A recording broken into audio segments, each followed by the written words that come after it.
Assalamualaikum warahmatullahi wabarakatuh. Kita sambung lagi makalah kali ini berjudul Timor Timur. Dulu, kini, dan esok, sebuah tinjauan dari aspek profetik dan teologik diuraikan oleh Simon Aliasir dalam serial Kristologi Qur'ani.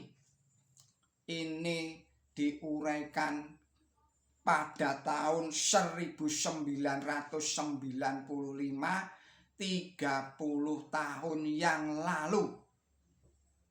Saudara-saudara para pemirsa Ceweng Kreweng Aji channel yang berbahagia. Assalamualaikum warahmatullahi wabarakatuh. Bismillahirrahmanirrahim. Saudara-saudara, marilah sekarang kita analisis 3 wilayah Kristen yang disebut oleh Simatupang, yaitu Batak, Minahasa, dan Irian Jaya. Kristenisasi tanah Batak jelas berhubungan erat dengan Perang Padri yang berkobar di Sumatera Barat. Untuk melokalisir Perang Sabil itu perlu dibuat tembok pemisah antara Sumatera Barat dan Aceh yang dikenal sebagai Serambi Mekah. Dengan demikian, Perang Padri tidak berkepanjangan. Dalam tahun 1837 dapat dipadamkan. Tentang Minahasa, kristenisasi di Minahasa mengandung arti ganda. Yang pertama, untuk membentengi diri dari pengaruh bangsa Moro yang Muslim. Dan kedua, untuk membentengi diri dari ancaman Spanyol yang Roma Katolik yang telah menguasai Filipina. Demikian pula di Irian Jaya, kristenisasi juga untuk mengokohkan kolonialisme. Sebagaimana diketahui, sesudah Traktat London pada tahun 1824,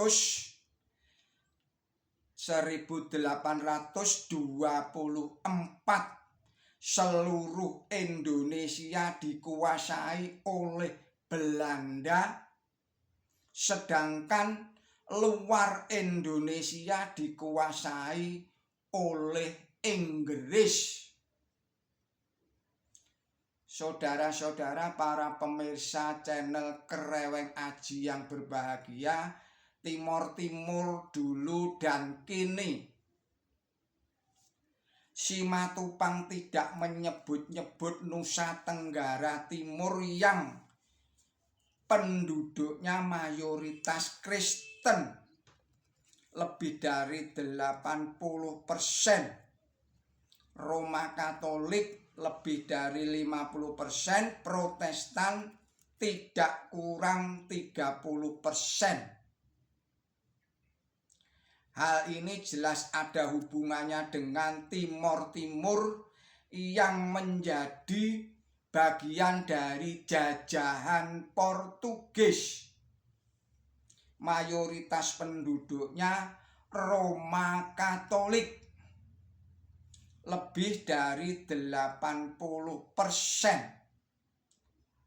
Pers Filipina menyebutnya sebagai salah satu dari dua negara yang penduduknya mayoritas Katolik. Yang lain adalah Filipina sendiri. Secara etnis, provinsi yang ke-27 negara Republik Indonesia ini penduduknya campuran. Asal-usulnya Austronesia. Kemudian ada pengaruh Melayu Polinesia, Malaka, ada pula pengaruh dari Angola, Gujarat, dan Portugis. Kepercayaan aslinya adalah animisme. Baru setelah Portugis datang pada permulaan abad ke-16 Masehi, agama Roma Katolik berkembang di sana, terutama di kota-kota. Sebagaimana dimaklumi bahwa setelah agama Kristen masuk istana pada abad ke-14 Masehi, akhirnya agama dan gereja menyatu. Paus di Roma memegang kekuasaan tertinggi. Setelah Columbus menemukan benua Amerika dalam dokumen Intercertera, Paus Alexander VI pada tahun 1493 menulis, dalam kewibawaan yang diberikan oleh Allah Maha Kuasa kepada kami serahkan kepada kedua raja, yakni Spanyol dan Portugis, beserta keturunannya untuk segala waktu, agar di sana menaklukkan bangsa-bangsa barbar serta menjadikannya orang Kristen.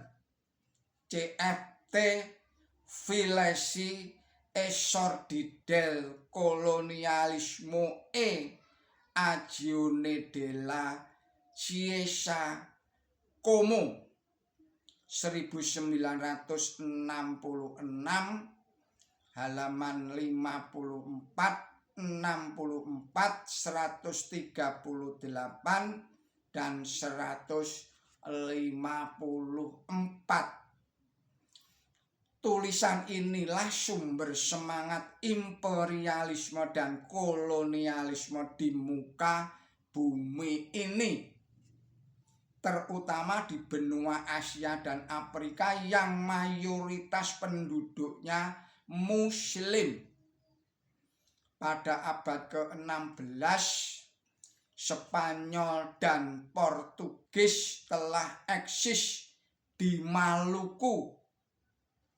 Spanyol menjalin persekutuan dengan Raja Tidore dan Portugis menjalin persekutuan dengan Raja Ternate.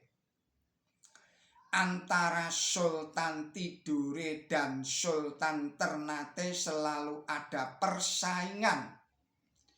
Persaingan itu dihembuskan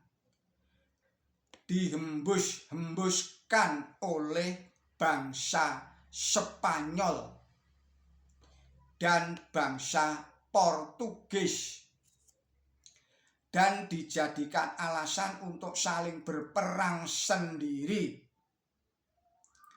Hal ini berlangsung bertahun-tahun, padahal di Eropa kedua bangsa itu rukun-rukun saja. Akhirnya Portugis dan Spanyol mengadakan perundingan yang diwasiti oleh Paus, yang akhirnya diputuskan bahwa Maluku dijadikan daerah Portugis, sedangkan Filipina dijadikan daerah Spanyol. Persetujuan ini membuktikan betapa besar kuasa Paus di Roma. Pada tahun 1570 Masehi, Portugis membunuh Sultan Hairun, Raja Ternate, secara licik dan keji di dalam benteng mereka. Hal ini menimbulkan peperangan hebat yang berlangsung selama 5 tahun karena putra Hairun, Babullah, yang naik tahta bersumpah akan menuntut balas dan mengusir kaum kolonialis Portugis dari Maluku. Pada tahun 1574 Masehi, benteng Portugis di Ternate digempur, akhirnya jatuh dan mereka dibunuh. Dengan demikian lenyaplah kekuatan dan kekuasaan Portugis di Indonesia Timur. Mereka hanya bertahan di Timor Timur. Mereka hanya bertahan di Timor Timur dan di Makau, pantai selatan Tiongkok. Timor Timur baru dapat dibebaskan dalam tahun 1975.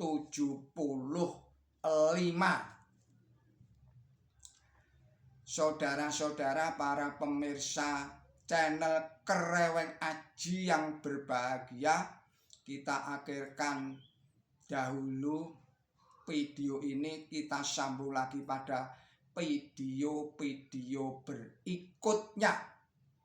Mohon maaf atas segala kesalahan dan kekilapan saya.